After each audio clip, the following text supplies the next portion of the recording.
히스기야가 왕위에 오를 때 나이가 25세라. 예루살렘에서 29년 동안 다스리니라. 그의 어머니의 이름은 아비하여 스가랴의 딸이더라. 히스기야가 그의 조상 다윗의 모든 행실과 같이 여호와 보시기에 정직하게 행하여 첫째 해 첫째 달에 여호와의 전 문들을 열고 수리하고 제사장들과 레위 사람들을 동쪽 광장에 모으고 그들에게 이르되, 레위 사람들아, 내 말을 들으라. 이제 너희는 성결하게 하고 또 너희 조상들의 하나님 여호와의 전을 성결하게 하여 그 더러운 것을 성소에서 없애라. 우리의 조상들이 범죄하여 우리 하나님 여호와 보시기에 악을 행하여 하나님을 버리고 얼굴을 돌려 여호와의 성소를 등지고 또 낭실문을 닫으며 등불을 끄고 성소에서 분향하지 아니하며 이스라엘의 하나님께 번제를 드리지 아니하므로 여호와께서 유다와 예루살렘에 진노하시고 내버리사 두려움과 놀람과 비웃음거리가 되게 하신 것을 너희가 똑똑히 보는 바라. 이로 말미암아 우리의 조상들이 칼에 엎드려지며 우리의 자녀와 아내들이 사로잡혔느니라. 이제 이스라엘의 하나님 여호와와 더불어 언약을 세워 그 맹렬한 노를 우리에게서 떠나게 할 마음이 내게 있노니 내 아들들아, 이제는 게으르지 말라. 여호와께서 이미 너희를 택하사 그 앞에 서서 수종들어 그를 섬기며 분향하게 하셨느니라. 이에 레위 사람들이 일어나니 곧 그하스의 자손 중 아마세의 아들 마핫과 아사랴의 아들 요엘과 므라리의 자손 중 압디의 아들 기스와 여할렐렐의 아들 아사랴와 게르손 사람 중 심마의 아들 요아와 요아의 아들 에덴과 엘리사반의 자손 중 시므리와 여우엘과 아삽의 자손 중 스가랴와 마따니아와 헤만의 자손 중 여후엘과 시므이와 여두둔의 자손 중 스마야와 우시엘이라. 그들이 그들의 형제들을 모아 성결하게 하고 들어가서 왕이 여호와의 말씀대로 명령한 것을 따라 여호와의 전을 깨끗하게 할세. 제사장들도 여호와의 전 안에 들어가서 깨끗하게 하여 여호와의 전에 있는 모든 더러운 것을 끌어내어 여호와의 전 뜰의 이름에 레위 사람들이 받아 바깥 기드론 시내로 가져갔더라. 첫째 달 소하루에 성결하게 하기를 시작하여 그 달 초팔일에 여호와의 낭실에 이르고 또 8일 동안 여호와의 전을 성결하게 하여 첫째 달 16일에 이르러 마치고 안으로 들어가서 히스기야 왕을 보고 이르되, 우리가 여호와의 온 전과 번제단과 그 모든 그릇들과 떡을 진설하는 상과 그 모든 그릇들을 깨끗하게 하였고 또 아하스 왕이 왕위에 있어 범죄할 때에 버린 모든 그릇들도 우리가 정돈하고 성결하게 하여 여호와의 제단 앞에 두었나이다. 오늘 하나님께서 우리에게 주신 말씀은 역대하 29장 1절에서 19절 말씀입니다.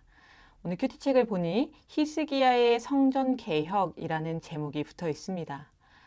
여러분, 유다의 새로운 왕이 등극했습니다. 바로 히스기야라고 하는 왕이었는데요. 히스기야는 과연 어떤 왕이었는지, 그가 왕이 되어서 어떠한 모습으로 하나님 앞에 섰었는지 오늘 말씀을 통해서 함께 살펴보고자 합니다. 오늘 말씀 2절은 이렇게 기록합니다. 히스기야가 그의 조상 다윗의 모든 행실과 같이 여호와 보시기에 정직하게 행하여. 히스기야는 그 시작이 아주 좋은 왕이었습니다.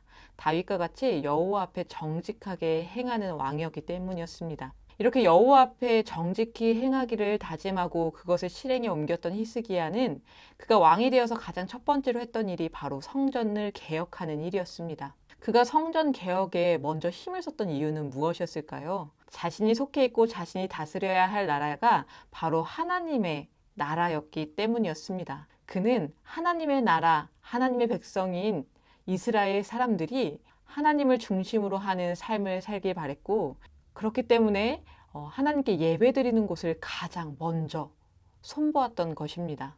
오늘 우리는 하나님께서 우리에게 주신 이 말씀을 통해 특별히 히스기야가 성전을 개혁하는 모습을 통하여서 그리스도인으로서 하나님을 중심으로 하는 삶을 살아내기에 어떠한 삶을 감당하며 살아내야 하는지를 함께 생각해 볼 수 있을 것입니다. 첫 번째로 우리는 하나님 앞에 우리의 잘못에 대한 회개를 하는 회개의 공동체가 되기 위해서 노력해야 할 것입니다. 오늘 말씀 6절에서 11절을 보면 히스기야가 이 성전 개혁을 준비하면서 그동안 이 유다와 그 유다 안에 이 예루살렘 성전 안에서 잘못 행해졌던 일들에 대해서 하나하나 지적합니다.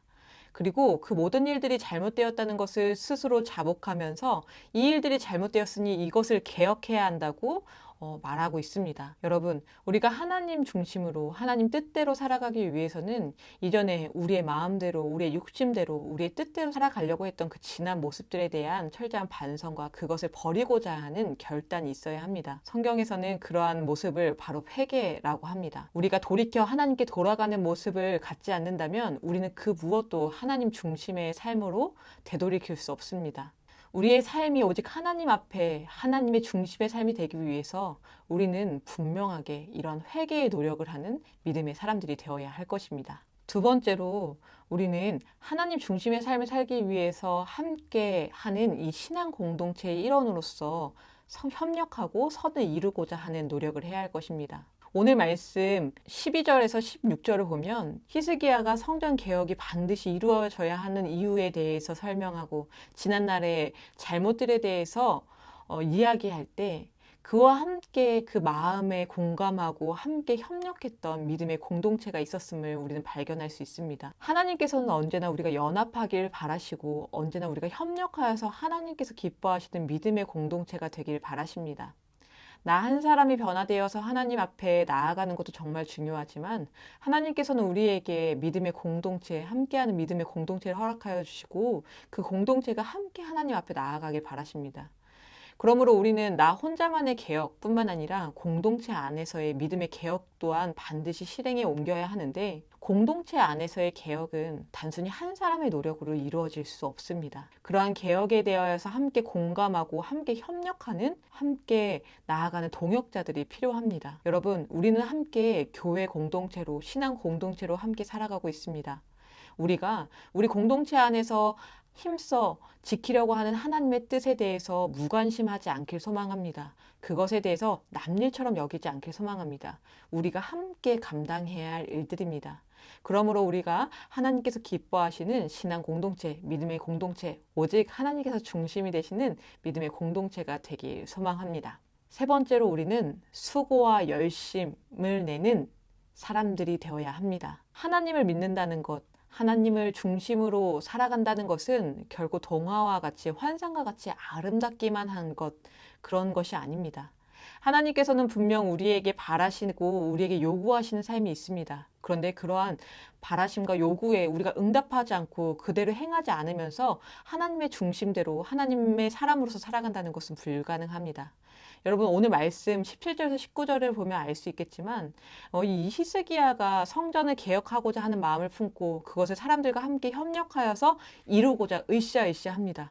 그리고 그러한 마음들을 실제로 노동을 통하여서 나타냅니다. 성전을 개혁하는 일들은 보름이 넘는 기간 동안 그들의 수고와 땀을 통하여서 이루어졌습니다. 여러분, 우리가 하나님의 사람으로 살겠다, 하나님 중심의 사람으로 살겠다 하면서 그저 앉아있고 그저 지금 자리에 머물러 있다면 우리는 결국 하나님의 사람으로, 하나님의 중심의 사람으로서 살아갈 수 없습니다.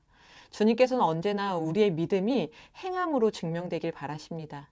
우리가 행한다는 것은 우리가 수고하고 땀 흘린다는 것입니다. 우리가 하나님의 중심의 믿음의 공동체를 형성하기 위해서, 그러한 삶을 살아내기 위해서 우리는 11절과 같이 게으르지 말고 이제 일어서야 합니다. 내 아들들아, 이제는 게으르지 말라. 여호와께서 이미 너희를 택하사 그 앞에 서서 수종 들어 그를 섬기며 분향하게 하셨느니라. 여러분, 우리는 게으를 수 없습니다. 하나님께서 우리를 이미 택하셨고 하나님께 영광 돌리는 존재로서, 하나님께 예배드리는 존재로서, 하나님께 분향하는 존재로서 우리를 불러주셨기 때문입니다.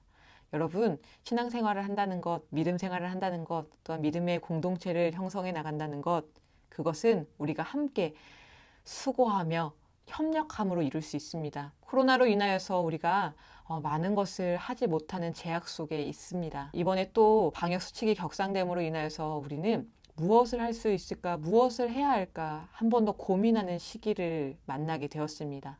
여러분, 이때에도 우리는 게으르지 말아야 합니다. 우리는 분명히 하나님께 분향하고 하나님께 예배드리는 존재로 하나님의 믿음의 공동체를 형성해 나가는 믿음의 사람들로 불림받았습니다. 그러므로 여러분, 지금 있는 자리에서 우리가 할 수 있는 일에 대해서 게으르지 말고 정말 이렇게 하나님께서 기뻐하시는 주님이 중심되는 삶을 살아내는 우리 모두가 되길 소망합니다. 우리가 함께 하나님께서 기뻐하시는 이러한 신앙 공동체를 형성해 나가도록 하나님께서 우리에게 지혜와 뜻을 주실 줄 믿습니다. 오늘도 우리가 이 말씀 붙들고 함께 귀하게 살아가는 믿음의 사람들 되길 소망합니다. 함께 기도하겠습니다. 하나님, 히스기야가 유다의 새로운 왕이 되었습니다. 그는 하나님 보시기에 정직히 행하는 왕이었습니다. 그러한 그가 첫 번째로 했던 일은 하나님의 성전을 보수하고 개혁하는 일이었습니다.